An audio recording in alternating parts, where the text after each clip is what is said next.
Good day, everyone. We are Group 3, and today we will be presenting our ethical analysis of the documentary The Social Dilemma using the perspectives of information ethics and virtue ethics. As we all know, social media has become a huge part of our daily lives. Parang hindi na kumpleto yung araw natin without checking our phones. And because of this, it's important to ask not only how technology benefits us, but also how it affects our choices, behaviors, and relationships. Through this presentation, we'll discuss some ethical issues raised in the documentary and the virtues that can help us become more responsible digital citizens. Next slide, please.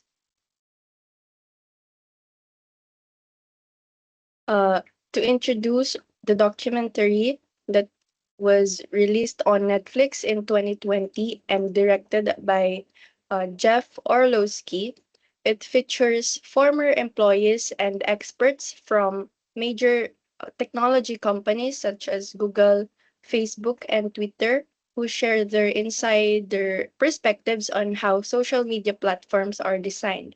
The documentary explores how these platforms influence user behavior through algorithms, data collection, and personalized recommendations.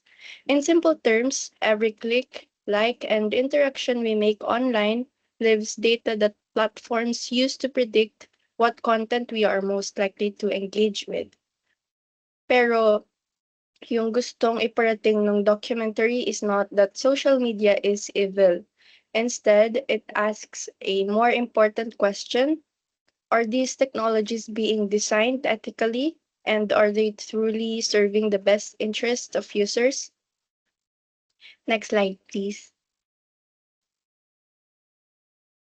And now let's talk about the first ethical issue that is presented in the documentary, which talks about manipulation through algorithms.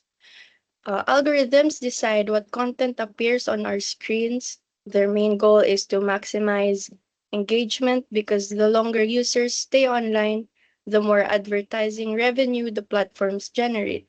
And because of this, users gradually lose control over what information they consume since the platform is constantly deciding for them what to see next. This issue is shown through the story of Ben, a teenager in the documentary whose emotions and decisions are heavily influenced by notifications and recommendations from social media. Parang napapansin natin minsan sa sarili natin na one video or post leads to another, and before we know it, we've spent hours scrolling. And this matters today because it can create echo chambers, encourage addictive behaviors, increase polarization, and reduce our autonomy or ability to think independently. From the perspective of virtue ethics, the virtue that can guide us is prudence or practical wisdom.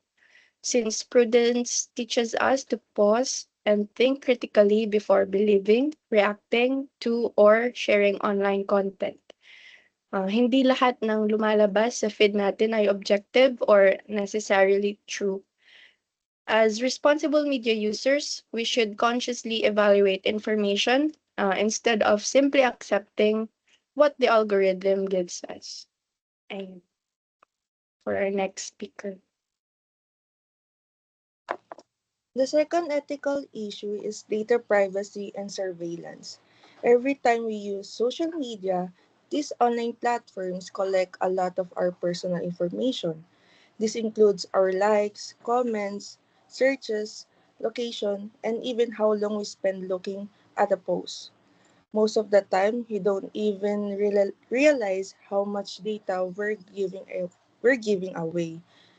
In the social dilemma, Kristen Harris says, if you're not paying for the product, you're the product.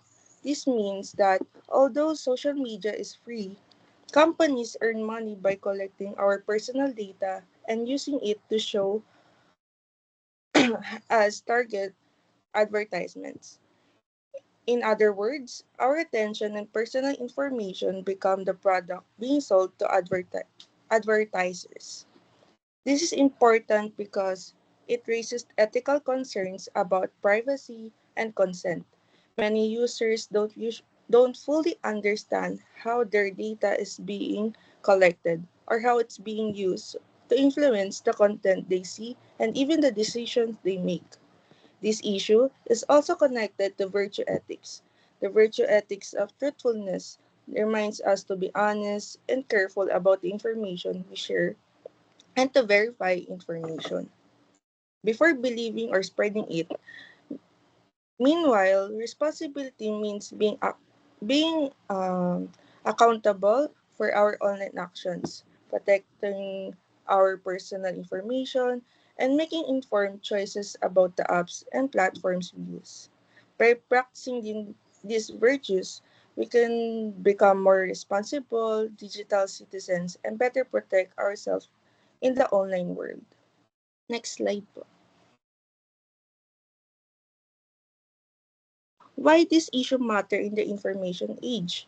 These ethical issues are especially important in today's information age because social media has become a part of our daily lives.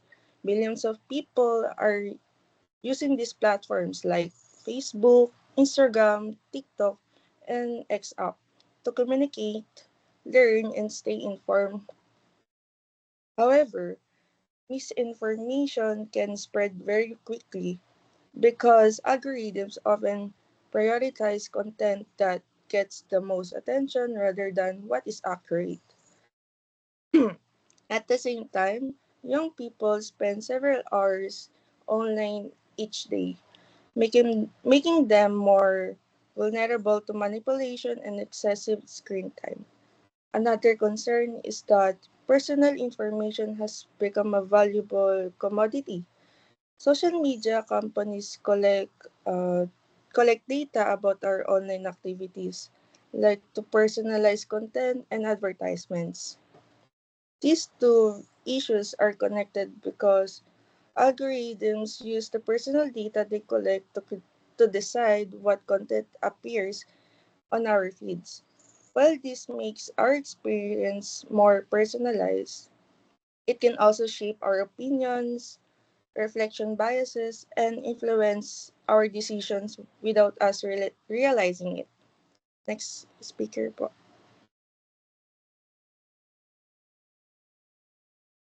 So after nating ma-identify yung ethical issues sa the social dilemma, ang next question is paano tayo dapat mag-react sa users or as users.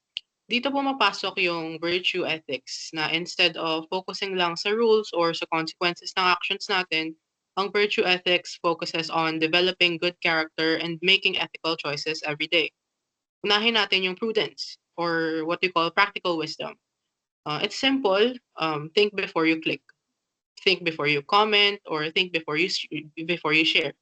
So sa social media kasi sobrang bilis natin mag-react, minsan share agad without checking.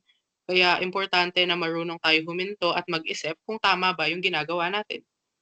Next is truthfulness. Ang daming fake news at misleading posts online. So responsibility natin na i-verify muna yung information bago paniwalaan o i-share. Sa ganitong way, hindi tayo nakakadagdag sa pagkalat ng misinformation. Then for the third one, we have temperance or self-control. Isa sa mga pinakita sa documentary is how social media platforms are designed to keep us scrolling. Kaya kailangan nating matuto mag-set ng limit sa paggamit ng social media para hindi ito maging unhealthy habit. So for the next one, we have justice. Ang ibig sabihin nito is treating people fairly and respectfully online. Hindi lang pag-iwas sa cyberbullying, pero ang pagiging mindful sa words natin kasi may mga real person behind those screens. For the fourth one, we have virtue. We have the virtue responsibility. Lahat ng pinopost, kino-comment o sinishare natin may posibleng effect sa ibang tao. Kaya dapat we should be accountable for our digital footprint. And for the last one, we have empathy. Kahit hindi tayo pare-pareho ng opinions online, we should still choose kindness and respect. Hindi porke online, okay lang yung mga pang-iinsulto or ang maging disrespectful. So, ang overall lesson dito is hindi lang tech companies ang may responsibilities, tayong users din, we also play a huge role in making social media a healthier and more ethical space. And for the next slide, we have, so ngayon, kung alam na natin yung problems, ang next question is, ano naman yung pwede natin gawin as users? So first, we can verify informations or the information before sharing na hindi porke nakita natin sa Facebook, TikTok, or Instagram, automatic na yun na yung totoo. Maganda pa rin mag-fact check using reliable sources bago tayo mag-share. Second, set screen time limits. Isa sa pinakamalaking message ng documentary is that social media is designed to keep us engaged. Kaya minsan, plano lang natin mag-scroll for a few minutes pero biglang isang oras na pala. Setting limits can help us build healthier habits. For the third one, we have manage your privacy settings. Since apps collect a lot of our personal data, magandang i-check paminsan-minsan kung ano na ba yung information na sinashare natin or kung ano na yung permissions na naka-on. And another thing is to think critically about recommendations. Hindi lahat ng lumalabas sa feed natin is because it's the best content. Madalas pinapakita siya ng algorithm kasi alam nitong mas matagal tayong nanonood or mag-stay sa app.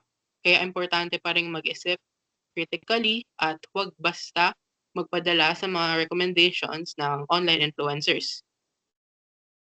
And we should also practice digital self-control. Hindi kailangan i-check bawat notification or maging dependent sa likes, comments for validation. Mas healthy kung tayo yung may control sa paggamit natin ng social media, hindi yung social media na yung nagko-control sa atin. And lastly, balance online and offline life. Maglaan pa rin tayo ng time sa family, friends, studies, hobbies, and real-life experiences. Kasi malaking part ng buhay natin, ang social media, na kahit malaking part ng buhay natin yung social media, hindi pa rin doon dapat umiikot yung buhay natin. Because at the end of the day, responsible social media use starts with us.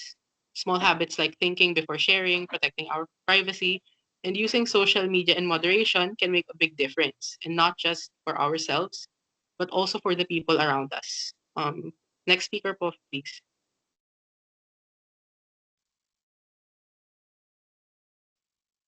Recommendations for technology companies. While users have a responsibility to use social media wisely, technology companies also play a major role in addressing these ethical concerns. First, companies should be more transparent about how their algorithm works. Dapat alam ng users kung bakit certain posts, videos, or advertisements keep appearing on their feeds.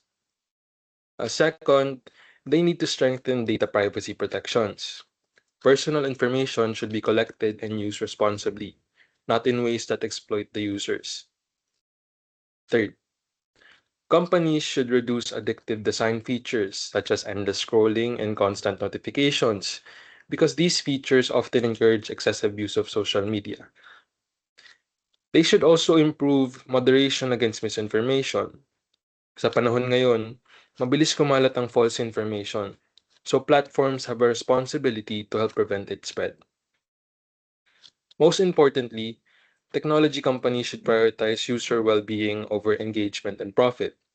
The goal of technology should be to benefit people and not simply keep them online for as long as possible. At the end of the day, ethical responsibility belongs to both companies and users. Both sides have an important role in creating a healthier and safer digital environment. Next slide po.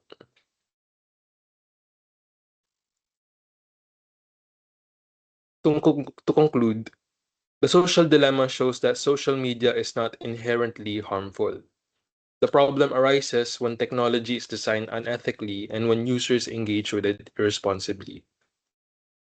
Throughout our discussion, we saw how algorithms can influence behavior, how misinformation can spread quickly, and how personal data can be exploited. Kaya mahalagang maging conscious tayo sa paggamit natin ng technology. Our ethical stand is simple. Technology should empower people, not manipulate them.